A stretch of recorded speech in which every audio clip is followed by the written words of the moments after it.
नमस्कार साथियों, स्वागत है आप सभी का आपके अपने चैनल ज्ञान की धारा में। आप सभी दोस्तों को मेरा प्रणाम। राधे राधे, जय श्री कृष्णा। दोस्तों, आप सभी को आशा करती हूँ आप सभी सकुशल होंगे और स्वस्थ होंगे। दोस्तों, ऐसा कहा जाता है कि भीम ने इस निर्जला एकादशी का ही उपवास रखा था और वह मूर्छित हो गए थे। इसी वजह से इसे भीमसेनी एकादशी भी कहा जाता है। निर्जला एकादशी के दिन जरूरतमंद लोगों को दान करने से मनोवांछित फल की प्राप्ति होती है और सभी पापों का नाश भी होता है। निर्जला एकादशी का व्रत करने से धर्म, अर्थ, काम और मोक्ष की प्राप्ति होती है। चलिए दोस्तों, आज हम निर्जला एकादशी व्रत की कथा का श्रवण करेंगे। सबसे पहले हम देखेंगे कि कब है निर्जला एकादशी। जानिए व्रत की कथा। निर्जला एकादशी सबसे कठिन एकादशी मानी जाती है, जिसमें भक्त बिना जल के उपवास करते हैं। यह भगवान विष्णु की पूजा के लिए समर्पित है और इसका धार्मिक महत्व भी है। 2025 में यह एकादशी 6 जून को मनाई जाएगी।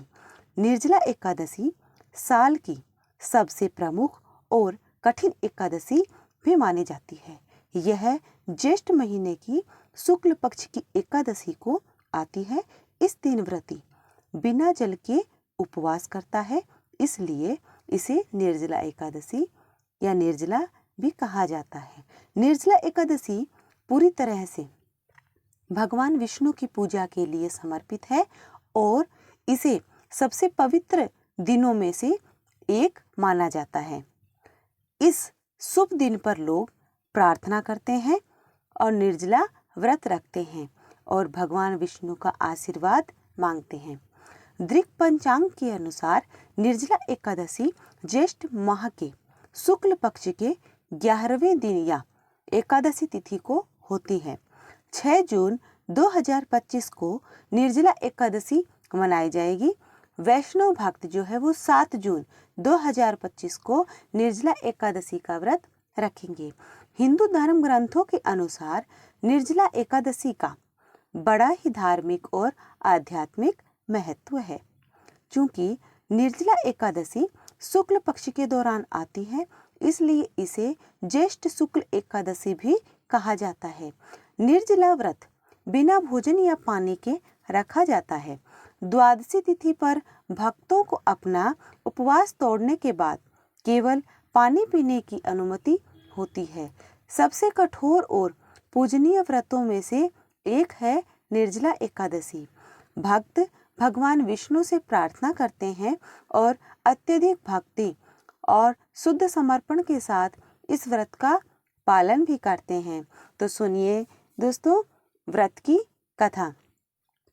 पौराणिक कथा के अनुसार भीमसेन पांडवों में खाने के लिए प्रसिद्ध थे। वे भगवान विष्णु की भक्ति करना चाहते थे, लेकिन बाकी एकादशियों का व्रत नहीं रख पाते थे क्योंकि उन्हें भूख सहन नहीं होती थी। एक बार उन्होंने ऋषि व्यास से इसका समाधान पूछा तो व्यास जी ने कहा कि हे भीम, यदि तुम सभी एकादशियों का फल पाना चाहते हो तो केवल ज्येष्ठ शुक्ल एकादशी का व्रत रखो और वह भी बिना जल के। यह कठिन है, लेकिन इसका फल सभी 24 एकादशियों के बराबर होता है। भीमसेन ने यह व्रत किया। पूरे दिन बिना अन्न और जल के रहकर उन्होंने भगवान विष्णु की पूजा की और रात को जागरण भी किया। इससे प्रसन्न होकर भगवान विष्णु ने उन्हें आशीर्वाद दिया, जो कि भक्त श्रद्धा से निर्जला एकादशी का व्रत करेगा उसे समस्त एकादशियों का पुण्य मिलेगा और मोक्ष की भी प्राप्ति होगी। इस दिन भक्त सूर्योदय से पहले स्नान कर व्रत का संकल्प लेते हैं, भगवान विष्णु की पूजा करते हैं, भजन कीर्तन करते हैं और जल भी ग्रहण नहीं करते। अगले दिन द्वादशी को व्रत खोलते हैं। निर्जला एकादशी का व्रत आत्मसंयम, श्रद्धा और भक्ति का प्रतीक है।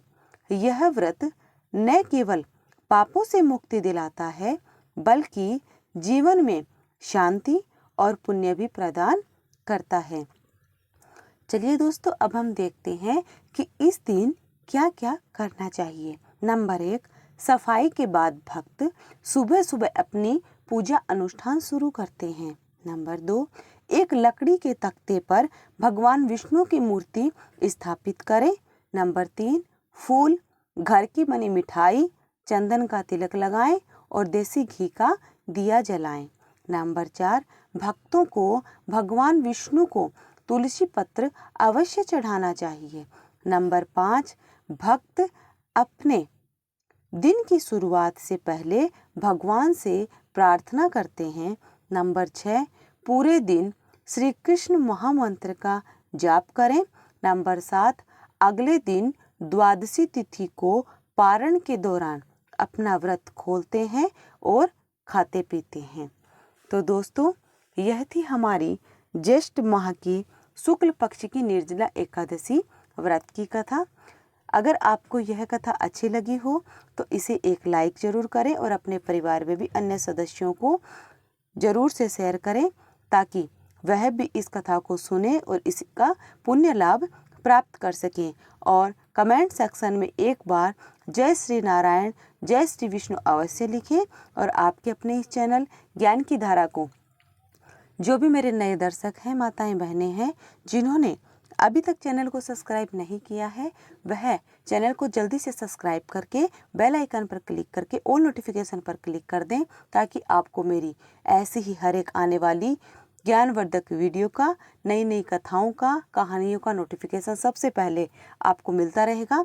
तो चलिए दोस्तों, अब हम मिलते हैं एक नई वीडियो में और एक नई कथा के साथ। तब तक के लिए आप सभी दोस्तों को मेरा प्रणाम। राधे राधे, जय श्री कृष्णा दोस्तों, आप सभी को।